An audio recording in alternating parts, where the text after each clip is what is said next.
everybody. This is Richard Sachs. Thanks for coming and visiting us again. I appreciate it. And this is Lost Arts Radio Live. And in fact, we are live, and we got a great guest today. But I want to say a couple of things by way of introduction. And what this is about is kind of an update on the continuing attack, not only on America, but on many of the countries that still have some remnant of individual freedom left in them, especially America, because it's in the founding documents that we're supposed to have individual freedom with the government just there to protect the rights of the individual people, not the collective, but every individual.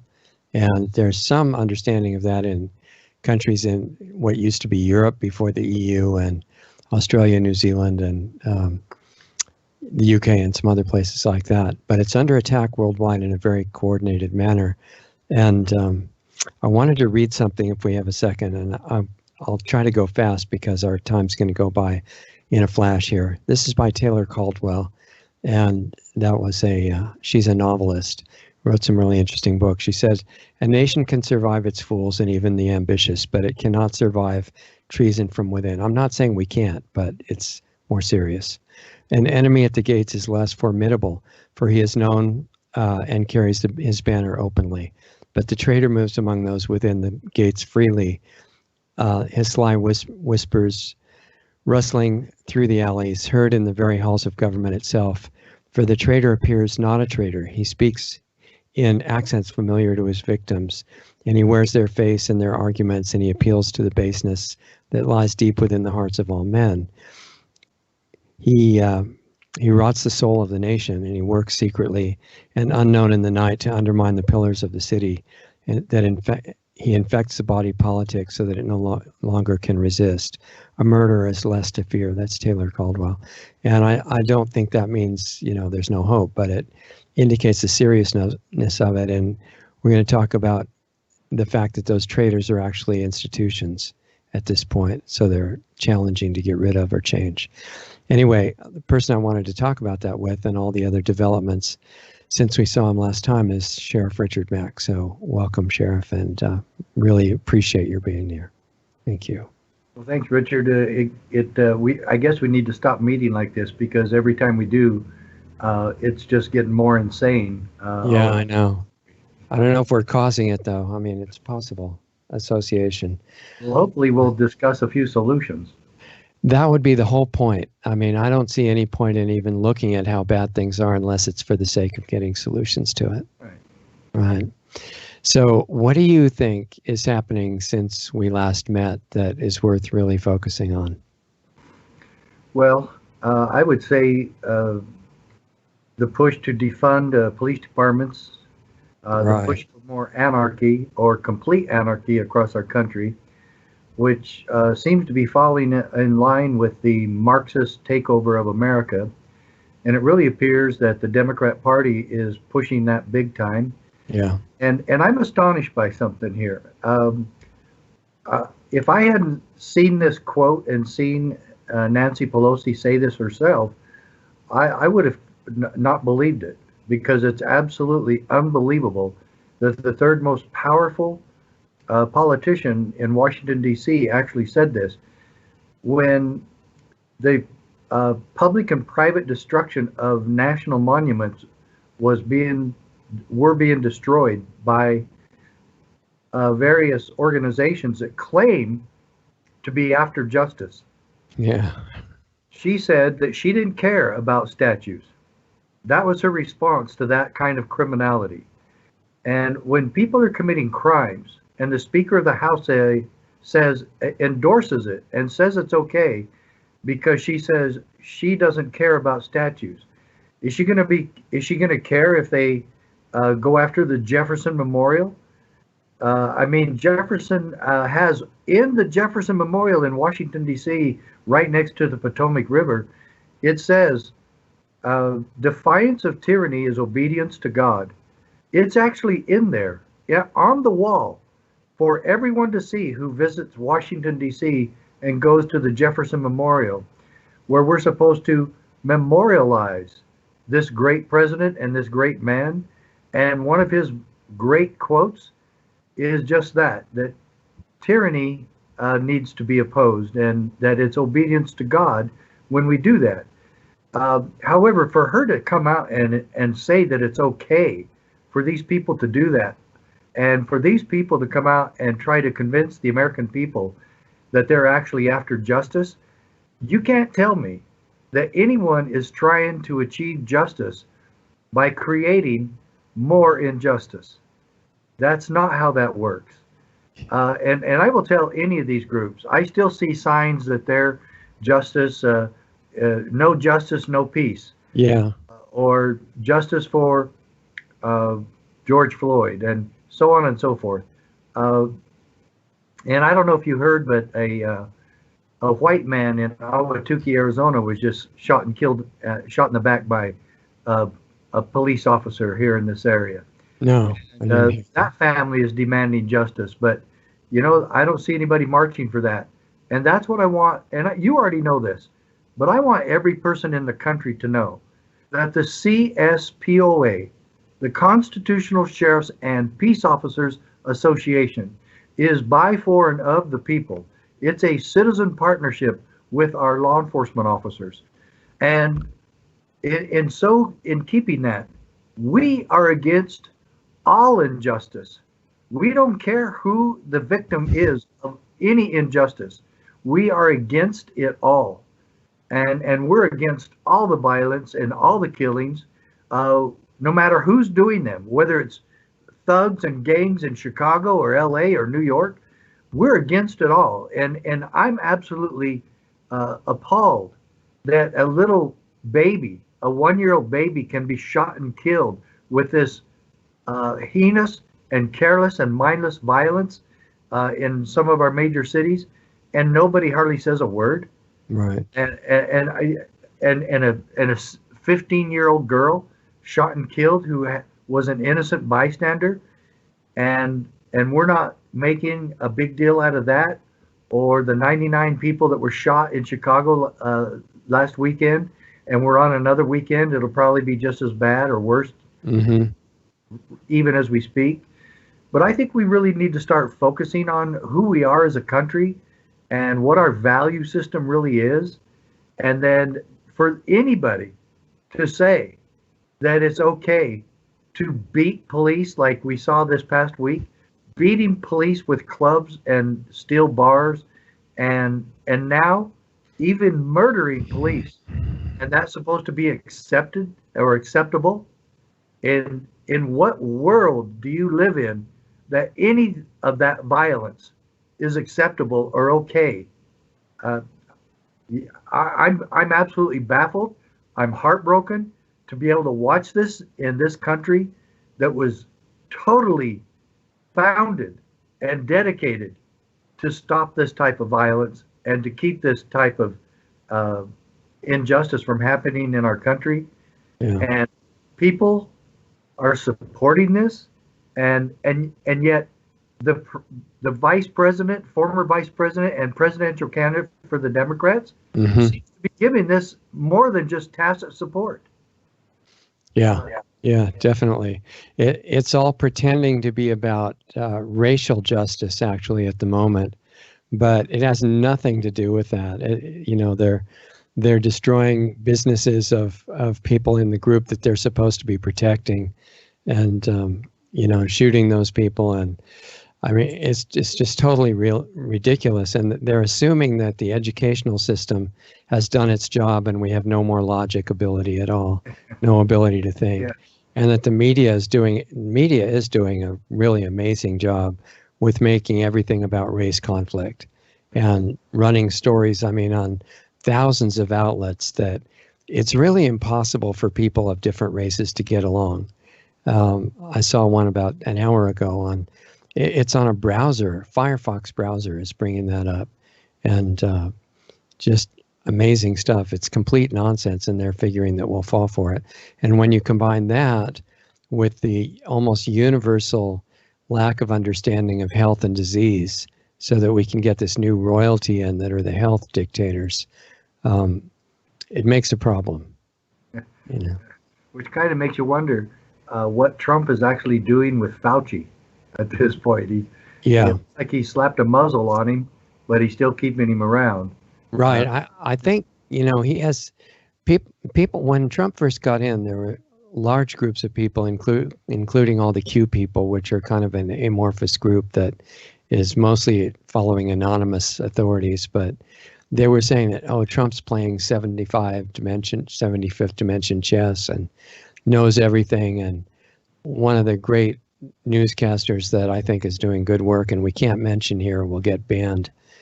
He said, yeah, Trump knows more than I do. And just, it came from his father and all that. I disagreed from the beginning and said, no, there's a whole lot that Trump doesn't understand. I think he's done enough diametrically opposed to the power structure that shows his motive is good. I don't have any doubt of that. But well, I'm also really thrilled that a lot of people are now pushing back against the forced mask rules or mandates or mask Hitleric orders or whatever you want to call them. Right. Because there really is some significant pushback. And I had my media relations representative in Mojave County today at a Republican political retreat in the hills there in the mountains, at the foothills of the mountains. And there's all the major politicians were there from across the state. And Sonny Bernelli gave a real good talk about how we should be avoiding the mask. This is in Arizona, right? Yes. Yes. Wow. Yeah, I'd like to hear about that meeting because. Did you see the quote from the mayor of Eager, Arizona? Yes, that was wonderful. Why don't you tell people what he said? Yeah, I mean, I would consider moving to that town. It's a small, beautiful mountainous town here in Arizona. Yeah. But they have a great mayor, and he says he can't force people to wear a mask. Right. And you see, true leadership, Richard, that's what I would like the people of Arizona and of this country to understand, that true leadership would sound like this from all of our politicians. Yeah. Whether they're Democrat or Republican, they would all be echoing the mayor of, I can't remember his name, the mayor of Eager, Arizona. Hamblin, Bryce Hamblin, maybe? Yeah, that sounds right. I think that's him. The last name was a little bit, I think you're off a little bit. Bryce Harbin, or anyway. I could be, yeah. Mayor Bryce. Right. But, I should remember that because I actually wrote an article about it. But everybody should be emulating him and saying, you know what? He's got a good point there, because he even came out and said, you might need to wear a mask. I'm not a doctor. I'm not a scientist that can really tell you the ins and outs and the benefits of wearing a mask. But it's still a personal choice. Yeah. That's the key here. You see, and I've said this on your show before, I don't even want to talk about that because I don't think I'm an expert on that either. I don't want to talk about the efficacy of wearing a mask to prevent the coronavirus. All I know is that no public official has the authority to try to force me to wear one. No peace officer has the authority to try to arrest me if I fail to wear one. No peace officer has the authority to give me a citation, which puts me in front of a judge because I don't wear one. It is a personal choice, and personal choice has to do with the promise that our founders left us in this country. The promise that these rights that they fought and died for would never be taken away again. Never. Well, that misunderstanding, it comes down to the fact that we're being told, yeah, you have all these rights. It's really great, except for your own benefit. If there's ever an emergency, which we'll decide if there is or not, then you don't have any of the rights anymore. But we'll give them right back to you when the emergency's over. Well, we've seen that similar attitude from our public officials and law enforcement, especially when it comes to, and legislature. I'd have to say legislatures even more than cops. Yeah. That have done this with the drug war, because they have assumed the role of, well, you know, we're smarter than you, and you're just too stupid to stay away from drugs. So we're we're going to spend $100 billion a year trying to protect you from your own stupidity or your own appetites or your own addictions. Right. And, no one, and I mean this sincerely, no one on the face of the planet abhors drug abuse more than I do. I've seen it my whole adult life, my entire career. I've had family members that have struggled with it, and just more than struggled with it. I've gone to rehab with some of my family members, Mm-hmm. and it is the worst thing. It is the most effective way to turn a human being into an animal, because all they go by is instinct as to how that drug affects their body and their decisions and their entire life, and it's scary. I've seen it with people that I had in my jail, and I'm telling you, what conclusion I came up with is this: we are never going to arrest away the drug problem. So Right. for God's sakes, let's try something else. But it is the same attitude that we see. Hey, we're here to protect you from yourself.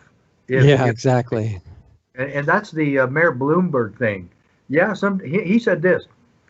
Sometimes people are just too dumb to stay away from a big gulp, and so we're going to make a law against big gulps. And so he was trying to push that, but even New York City, as liberal and Marxist as they are, wouldn't make that law for him, and so they Right. never came up with that one. But in reality, does it play any different than the coronavirus dangers? I mean, how many people have problems with heart disease because of their obesity? I mean, that's Right. way more than the deaths relative to the coronavirus. So one thing you could do is legalize real education about health, because Yeah. right now, Or in how the about legalize food freedom? Or yeah, yeah, exactly.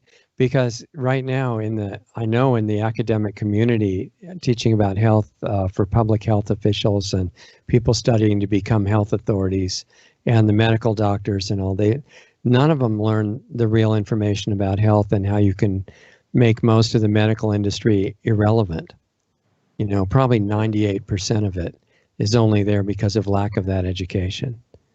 That's in my and experience anyway. where I got my education on that is I think I spent a year as an undercover narcotics officer up in Utah. And if Doug wanted to look up my undercover picture, the Sheriff Mack undercover picture, I tell you that my wife and I ever went through that together because we had three little children at the time, and I could not be seen with her and my kids in public Right. the entire time, and it was really hard. But I learned a lot, and that's when I started really studying the drug abuse and specifically marijuana, because everybody did marijuana. I mean, they Yeah. passed around marijuana in a bar, and everybody took a turn, and it's crazy. But it really taught me a lot. But it also taught me, in one of my books, I have a story about a girl who was having a relationship with an older man. He was 18, she was 13, Uh-huh. and her mom caught him in a precarious moment, and um, she wanted the daughter to be physically tested to see if she had relations with this young man. And I was the detective in charge of it, and I took her to the hospital, and I said, hey, she has to be tested for a rape situation here. And Right. the girl was saying, I decline, I'm not going to do it. And the mother said, oh, yes, you are. And a nurse came in and she said, I will not do a sexual examination on someone who refuses. And the mom goes, what? I'm in charge of her. And she goes, no, she has said no, and Yeah. I will not participate. And and I went back and told the judge. I said, Your Honor, the victim in this case has said she will not be touched by a doctor, and she's refusing it. And I said, the nurse taught me a lesson today. This person has a right to decline. And the mother notwithstanding, charges of statutory rape notwithstanding. Uh, she thinks she loves this guy, but that's not the point either. She has refused to be touched in that regard, and she ultimately is the one to make that decision about her body and about her life. And I said, I'm not going to force her to do it. I won't be part of forcing her to do that. And the judge took the warrant back and tore it up and said, I agree with you too, Officer Mack, Detective. And I think that we need to get the right information out to everybody about this, because they're so brainwashed, and people are actually supporting this, and of course, yelling at anybody who's not starting a fight, and even getting physical with people who are not wearing a mask. And also, I've also talked to my cardiologist this week, and he said a mask will help you, but it also prevents. It won't help you, but it prevents your spitlets that when you talk normally of what comes out of your mouth. Well, I said, then why do I have to have it over my nose? Because my nose doesn't do that. The only time my nose does that is maybe on a sneeze or when I blow my nose, but there's not spitlets coming out of my nose when I speak. He said, that's true. So, and here I am talking about the efficacy of wearing a mask now. But I only brought that part up because we're so brainwashed into believing that we have to just cover all of this, and it's not true. And I will say this, though. I'm going to say this till my dying day. It is an individual choice, and you have the right to wear this wherever you go. And I wish that the Walmarts and the stores were not buckling under this pressure, because they have been brainwashed. But a private business can do this, and they can demand that you leave, because it's their business, it's their property. But I'm telling you, it's only because government has put out the wrong message, the wrong information, and the ultimate lie that they have some sort of authority or right to force this upon us. And you know that Englewood, did you see Englewood, Colorado? This one's absolutely astonishing. Englewood, Colorado, $2,600 fine, a year in prison for anyone not wearing a mask. I remember. Oh my, are you kidding? You know, and that's just so astonishing. And at the same time, we now have tens of thousands of serious felons being released from prison. Newsom in California just released 8,000. They're releasing because they're not as bad as anti-maskers, you know. Oh, I know. Is that can it get any more insane than that? Yeah, I mean, it really, if it weren't really happening, it would be a comedy movie like Idiocracy 2. Yeah, it would be Mad World Part 2. Yeah, something like that. But and the government, as you mentioned, putting out the wrong health information, it's not really a legitimate part of government even, because the enumerated powers for the federal government don't include health authorities. I mean, they don't have any right to be involved. But the problem with the protection from the Constitution is that the states are totally corrupt now. And the federal Constitution, I don't think, stops them. Well, it should, because every state official is required to swear an oath of allegiance to the Constitution. Okay. And that might have been an overreach on the Founding Fathers' part. But nevertheless, in Article 6 of the U.S. Constitution, it requires all public officials, both of the United States and of the several states, because that's where they wanted. They wanted to make sure that at every level of government, we all were doing the same thing. And that is upholding, defending the Constitution so that we could perpetuate and maintain individual liberty. I actually agree with it, because the foundation of America had to have every part of government at least be part of some fundamental principles and truths.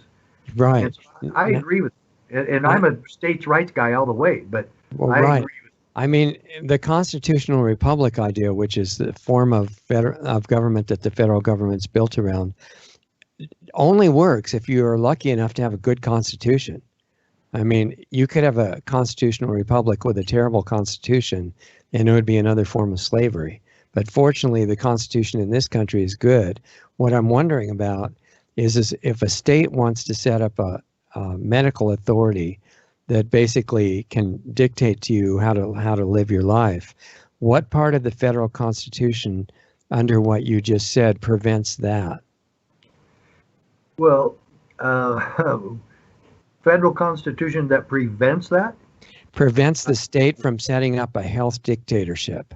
Yeah, it would be just about all of it, especially some of the Bill of Rights, because first, the Constitution in Article 4 says that every state is required to have a Republican form of government.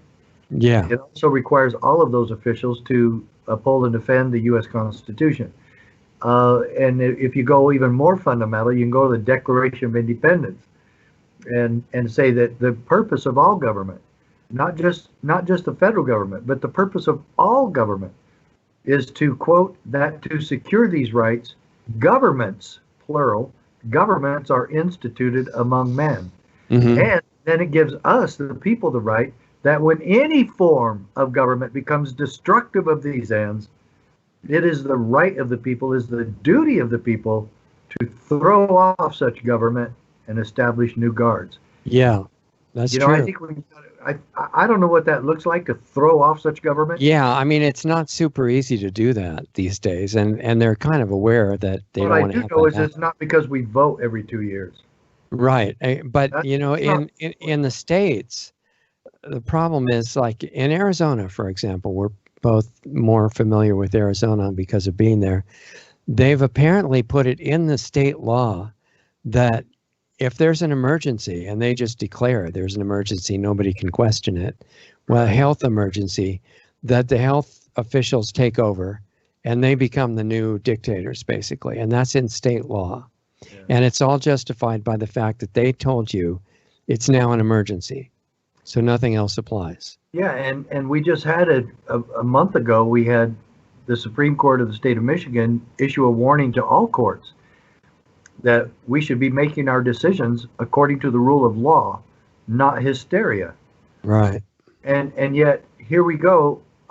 We've already lost 2 rounds in state courts, in the Superior Court of Maricopa County, where the guy who just wanted to open his gym so he could make a living.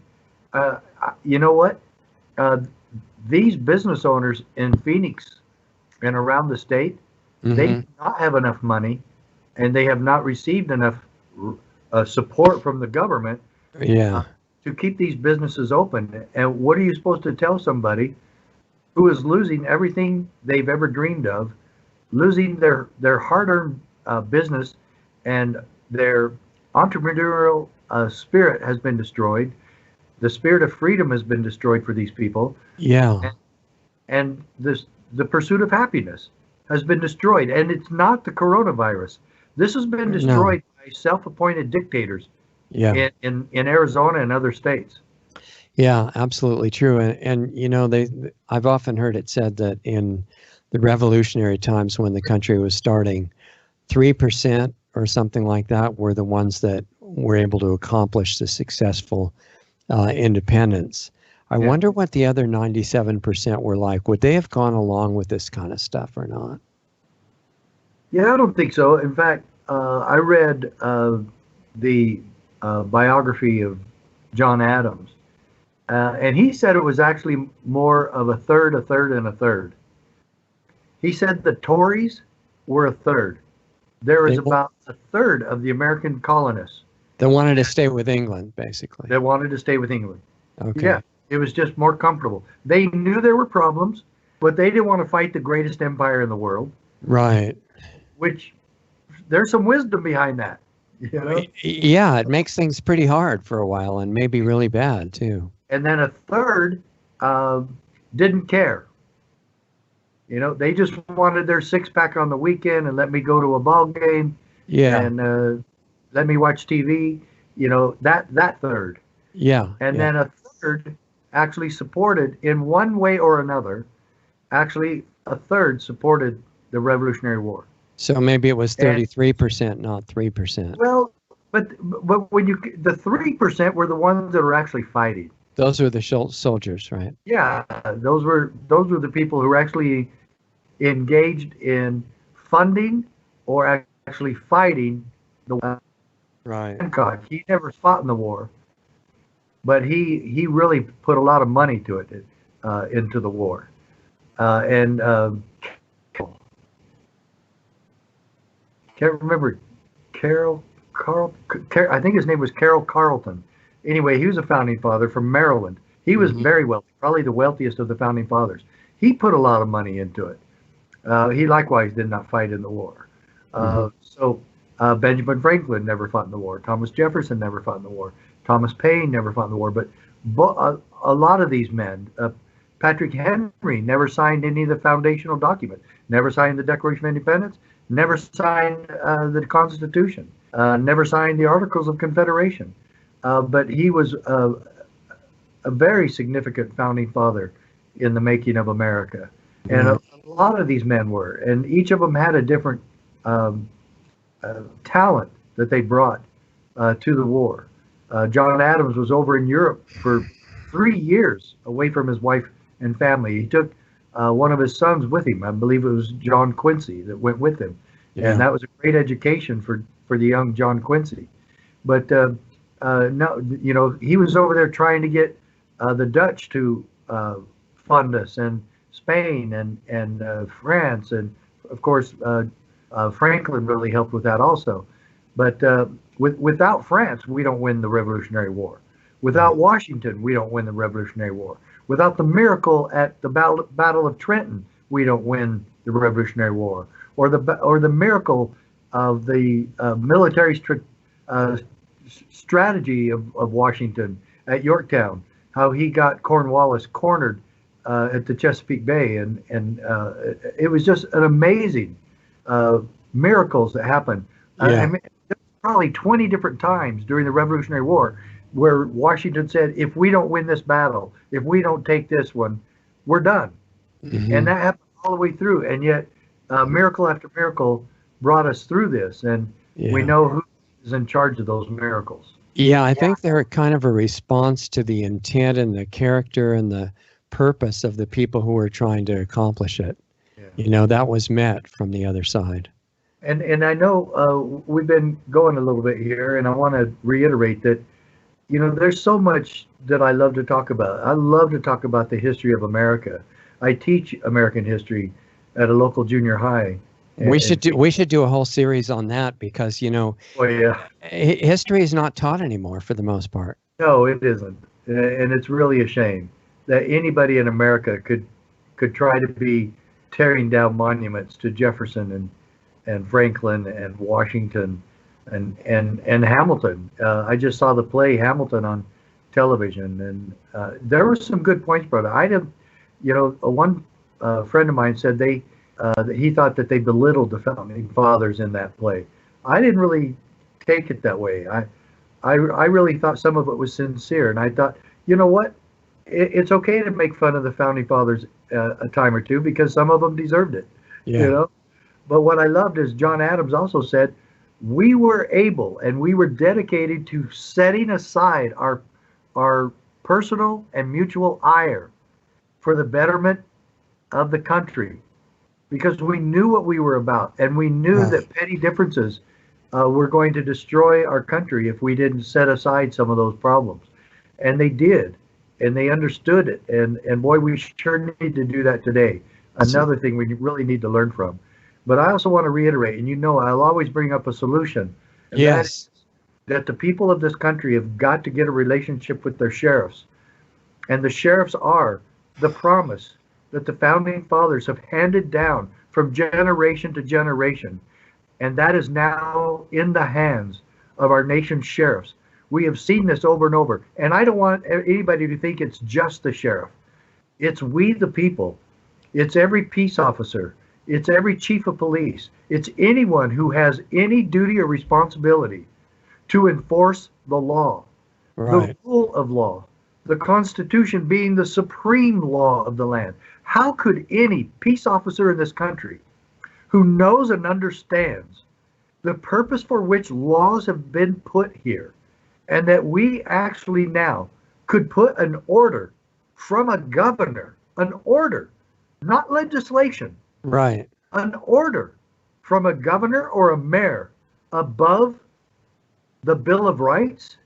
We now destroy and arrest people for having church. And just as you tongue in cheek alluded to, that we're arresting people, or now the government has not allowed us to sing in church. Right. Are are we totally insane? And people are thinking that's okay because government's taking care of us. Yeah. I would say that meets a decent definition of insanity. So, Oh, yeah. oh yeah. I mean, hopefully we get cured of it, but I think for the moment, a large part of the population is insane. Yeah. And they're following complete nonsense. And I do give a lot of the credit to our educational system, where people are taught not to be able to think clearly at all. Yeah. And you said credit. I said blame. Well, yeah, but the credit for accomplishing something that the founders of the system really wanted to accomplish. True. I mean, so and looking at the character of the people of our country now and other countries that are facing the same issue, because we have listeners in other countries that this is completely relevant to. This is a worldwide invasion right now. Yep. Yeah, and the European countries and countries from Scandinavia and other places. Yeah. There's about 10 to 15 countries that are opening all their schools, and America still can't do it because it's too evil and dangerous. And I think even the ones that are opening schools, the World Homicide Organization is thinking of using them as examples of how terrible that is, because they'll raise the numbers of the cases. Yeah. Oh my God. And you see, and I might be getting fired because I'm not going to wear a mask when we go back to school. If it's in person, I'll probably be fired. And I assume that you're mentioning just that it's by orders, and that's true. But a lot of these towns and counties and maybe states try to make it a law soon after they make it an order. For example, in that town that has a year in jail, pretty sure they've made that an ordinance. So the question is for the police. I still don't believe it's a law. I don't think it's been passed by the legislature. I think the city council may have passed an ordinance, like you said. Well, yeah, exactly. But an ordinance is not law. And even if it were, and this is where we're really strong at the CSPOA. Yeah. We do not enforce unconstitutional, unlawful, stupid laws. And I'll bring up the example of Rosa Parks. She's the best example of that anywhere in our recent history, because she was arrested for not giving her seat to a white man. Why? Because that's the law. Yeah. Okay? And we all have to enforce the law. Law enforcement has never enforced all laws. Okay? We've never done that. Well, and tyrants have always made their actions legal. Well, yeah, of course. What Jefferson even said that. What are laws but tools of the tyrant? Right. Any tyrannical legislature can make a law. Who's going to enforce those?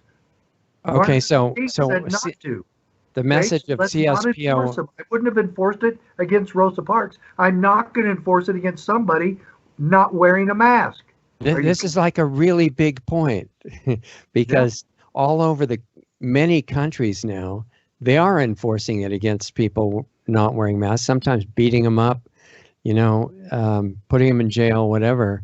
And the message of CSPOA, if I understand it right, to any kind of law enforcement that's being asked to carry that out, police in this country, or sometimes sheriff's deputies if they don't understand, the message is they're saying to you, well, but Sheriff Mack, it's the law, and I'm law enforcement.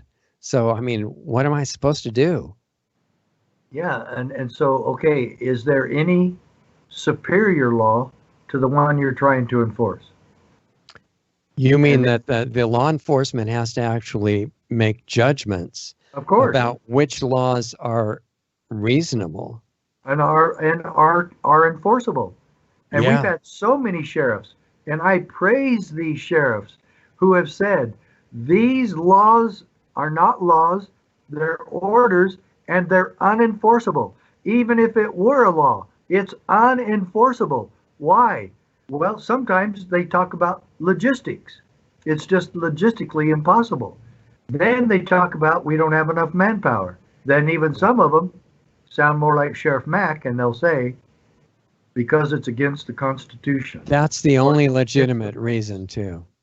I mean, the others are just, that's the only legitimate reason. The other ones are just kind of avoiding the question, right? Yeah, it's the best one, and it should be that because it's the same as gun control. What Yeah. if they could prove that gun control really does reduce crime? Does that make it constitutional? Does that make it lawful? Right. The And law is the there. there was wisdom, again, the fact that it's a constitutional republic doesn't mean it's good.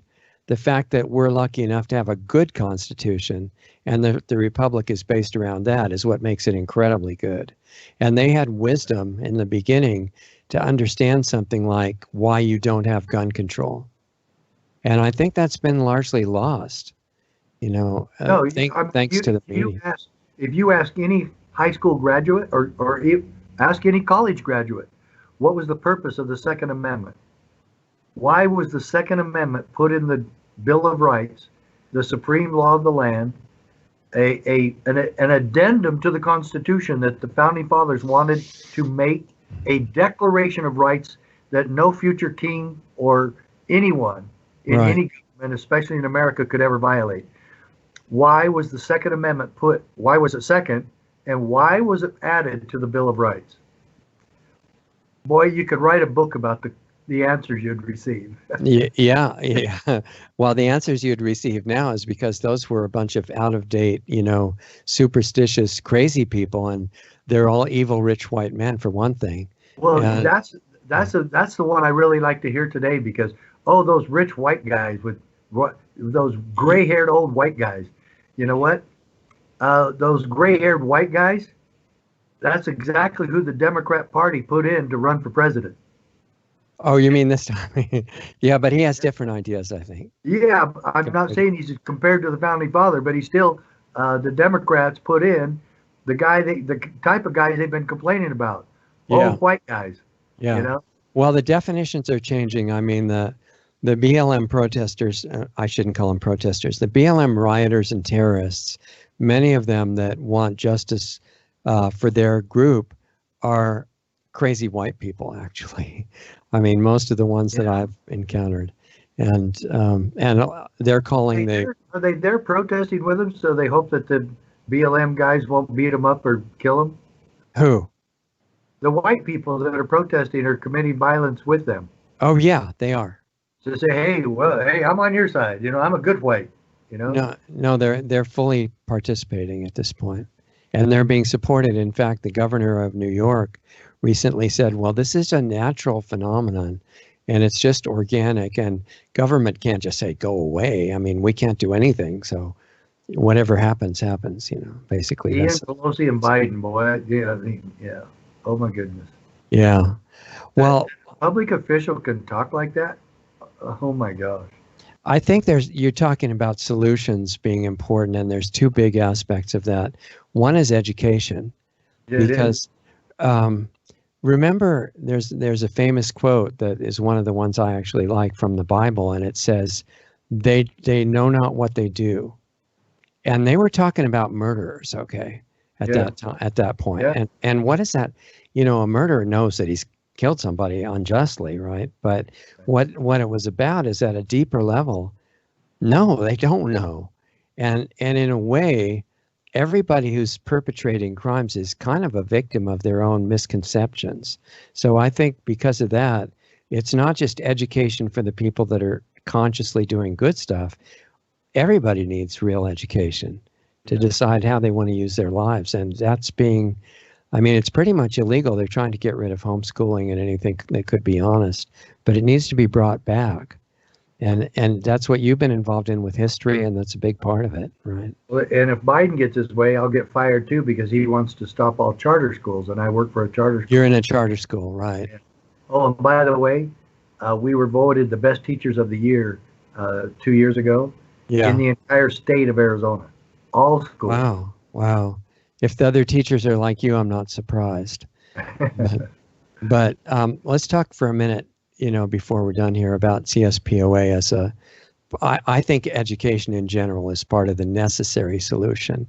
And before we get to CSPOA and maybe in tandem with it.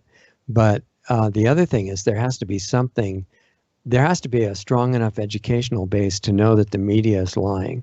And right now, a lot of the public's just sitting there addicted to soaking up whatever the corporate media says. And that's increasing the violence. It's increasing the crazy ideas about so-called justice and the idea that we have to be at war with each other over race and everything else. So education, somehow, that's like a really high priority.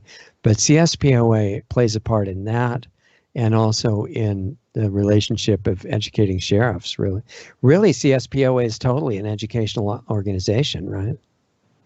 Yeah, it is. It really is. That's our main focus. We want to educate citizens. We want to educate peace officers. We want to educate sheriffs, because nobody's going to stand for the Constitution when they don't know what it is. Right. No one's going to keep their oath when they don't know what that means. And what's really sad is we're so apathetic and ignorant in this country. We actually swear an oath of allegiance to a Constitution that we don't know the first damn thing about. Have you seen some of the man and woman on the street interviews that, really tough questions like who was the War of Independence against, and when did that happen, and who were the two parties in the Civil War, and stuff? These people have no idea. My favorite trivia question is about American history. Mm-hmm. What famous president is on the $100 bill? And out of about 150 kids that I asked that at school, I had 2 get it right, and I even told them it was a trick question. So, and I had 2 out of 150 say that was Ben Franklin. He was never president. Okay. Then I follow up, $20, and I pull a $20 bill out of it. $20. If you can tell me what Ben Franklin's first job in government was under the Washington administration. I'll bet you don't know that one. I think he was an ambassador, wasn't he? That was during the war and before Washington became president. Okay, so I guess I would fail. Well, no, this was really hard. You have to really look this one up. This one's pretty heavy duty trivia. He was the Postmaster General. I didn't know that. I never heard that at all. Yeah. So we all need to learn history. I mean, because people need to know what, we're being taught by media that America's terrible. I mean, it's like America invented slavery. America invented racism. America invented violence. All the other countries knew better than that. I mean, that's just the beginning of the list. So maybe we should really look at all the levels of education we could be working on. And there is a bunch, and we actually start our training with sheriffs and peace officers. We get very fundamental. What form of government do we have in America? What form of government are we supposed to have in America? When you don't even know that, how are you going to be a part of the true America and know and understand your role in that government when you don't even know what form of government we have? And that's been a huge lie and propaganda scheme. So, and telling us we have a democracy and all democracy, that, right? Of course. Yeah. And so then the other one is we go through the Bill of Rights and we say, okay, now let's identify all the things that law enforcement does as a matter of routine on a daily basis. What are some of the things that we do that violate the 27 principles as presented in the first 10 amendments? And there's not just 10, right? There's 10 amendments, but there's 27 principles that the 10 amendments present. For instance, Okay. there's 5 in the first one, right? Right, right. 5. So what do we do in law enforcement that might prohibit or infringe on the right of the people to peaceably assemble? Freedom of speech. Yeah. Well, assembly is completely illegal now in the U.S. Right? No kidding. And then the Second Amendment, of course, is really easy one because it's the most abused of any of the amendments. And then we get into how about probable cause and due process and Right. warrants and double jeopardy, and those are out of the Fourth and Fifth Amendments. And then how about the Eighth Amendment that says no excessive fines or bail, nor cruel and unusual punishment inflicted? Do we, as peace officers, do we have a problem with excessive fines and bail? Oh, traffic tickets? Oh, yeah. How about asset forfeiture? And we take money away from people before they've even been convicted of anything. And then we make them prove how they got their cash, or they never get it back. Yeah, it's amazing. So, first of all, we have to be a little bit self-analytical here. And we have to see where we have been wrong in upholding and defending the rights of the American people.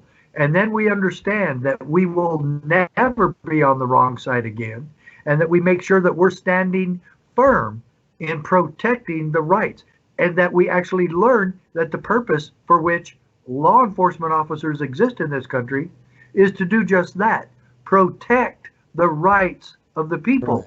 Right. When we change that mentality from let's write all the tickets we can, let's kick in all the doors we can, let's make the arrests we can, let's bring in all the money on asset forfeiture that we can, and we actually start seeing ourselves as the protector and the defender of liberty.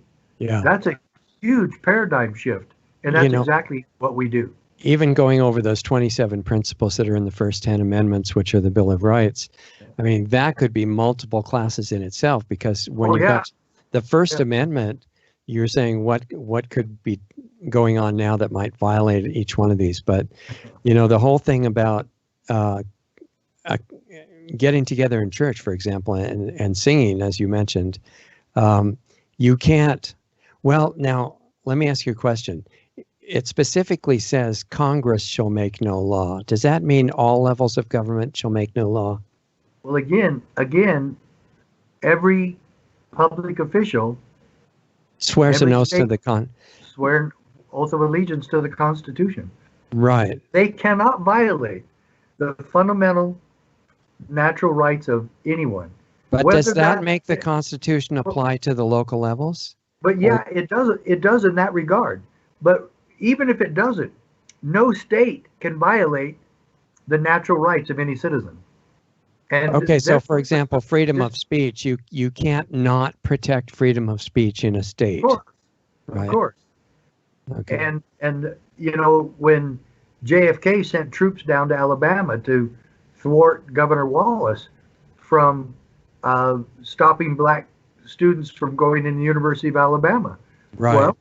Well, I agree with him doing that, because what is the purpose of all government? To protect liberty and to what? Guarantee equality of all citizens. Right. Okay? He did that. And they did it under Civil Rights Act, I think, or the general idea. And actually, that's a clue, because right now, it seems to me that Trump and the Justice Department should be acting under the Civil Rights Act to ban imposition of mask laws. Yes, of course. That's medical procedure without informed consent. Right, exactly. But that is where we train, and regrettably, we only spend about the first 45 minutes to an hour, unless if we have an all-day class, which is what I prefer, we'll spend the first 2 hours just on the Bill of Rights alone. Well, this is the beginning of what we should have done as a 10-hour discussion today, and the time just goes by too quick. But I think in the last few seconds, what I want to get to is, of course, first, how do people join, which they should all join, and support CSPOA? And thank you for joining, Richard. Thank you. I'm really happy to be a member of CSPOA. And and that just proves anybody and everybody can join. You Yeah, don't have to be associated with law enforcement or retired law enforcement. right, Everybody can do it. right. And the place, CSPOA. It stands for Charlie, Sierra, Papa, Ocean, Adam. CSPOA, Constitutional Sheriffs Peace Officers Association .org, CSPOA.org. Everybody can become a member. Everybody, you rich people out there, you can donate as much as you want. You Right, poor exactly. Yeah, we've been taught for thousands of years that money is really evil and that the religious authorities will save you from all the harm by taking it for you. But actually, we need to associate huge amounts of money with all the good causes. And Absolutely. I think it should just be poured onto CSPOA. When we have time in the future, do you think you'd be open to doing a series on American history? Oh yeah.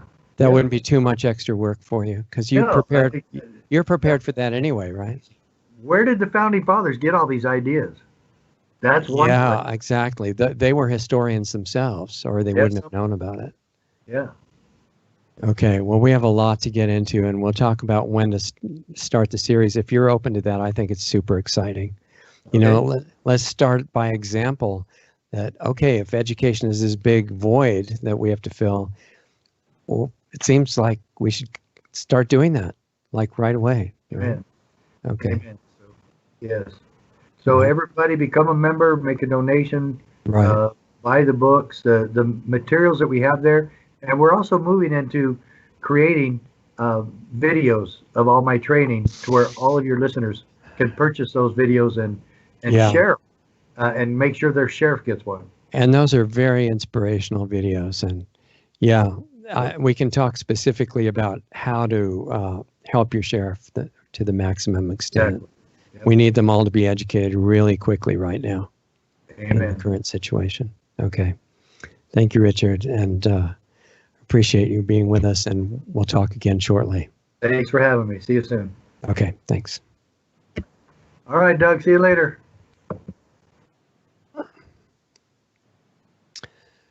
All right, I would have liked to keep going with that for several hours. I love running into really wise, informed, well-motivated individuals that, have done the work and are making a great contribution like Sheriff Mack. And it's not that those people, if they really are wise, they're not against anybody. They want to educate and help everybody so that this problem of national insanity that is happening and has happened in so many countries around the world right now can be cured.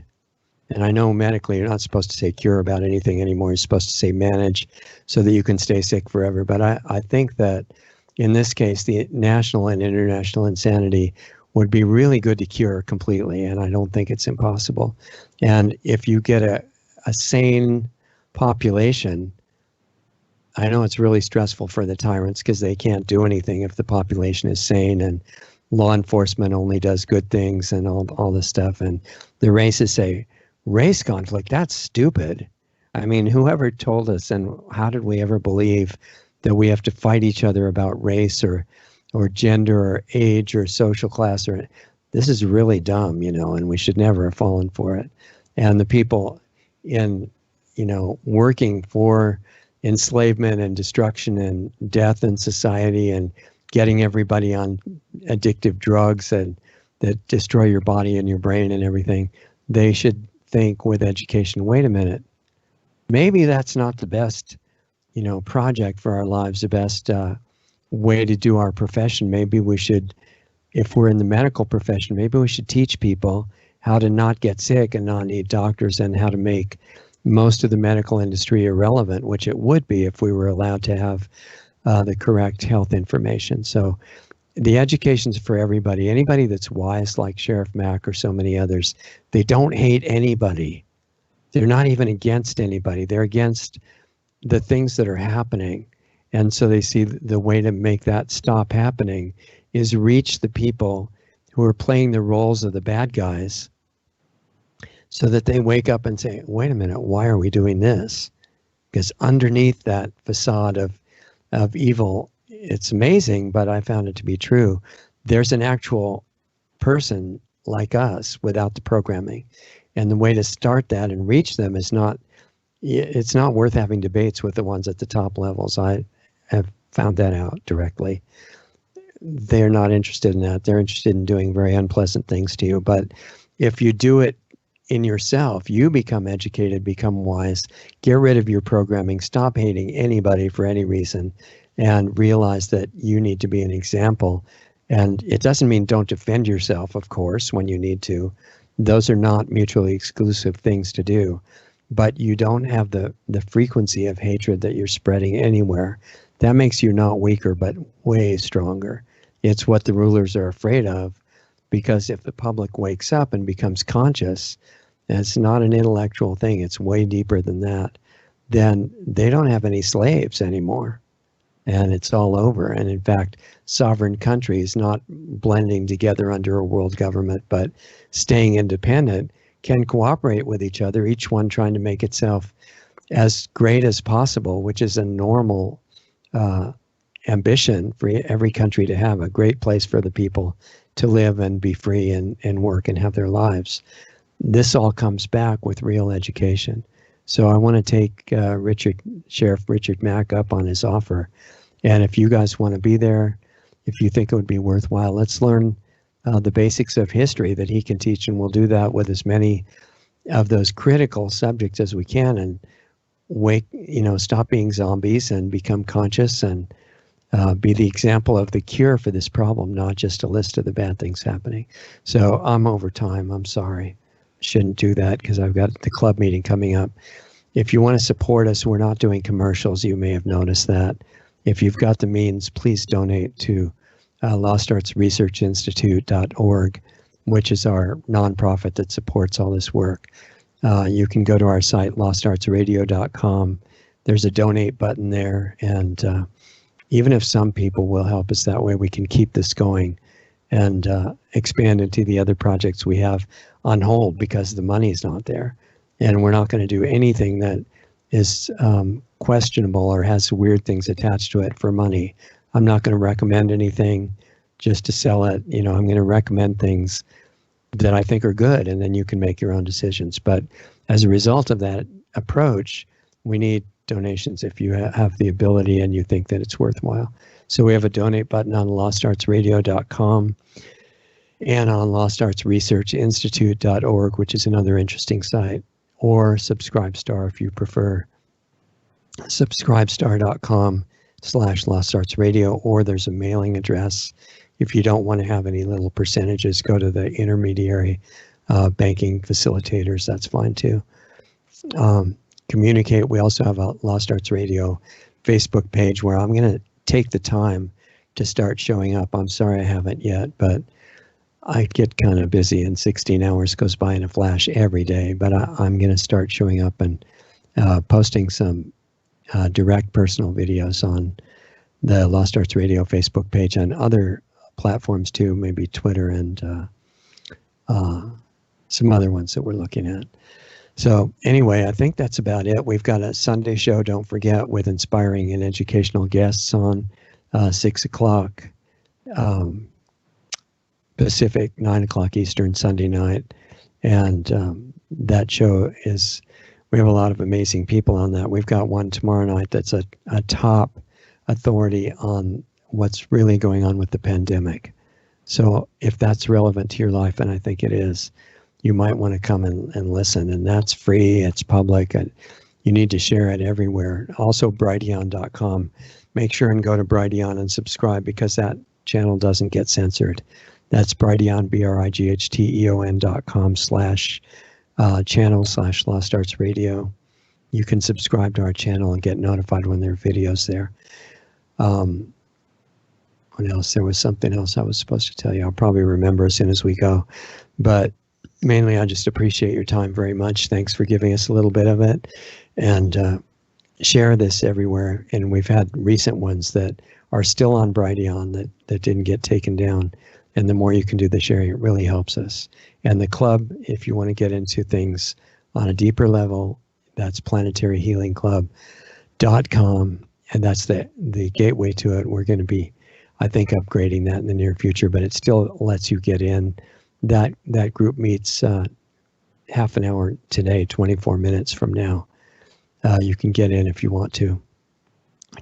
We share health information that is not allowed other places, and consciousness tools to help this general awakening of yourself first, and as an example to spread it to everybody else. There's a lot of powerful stuff that happens there.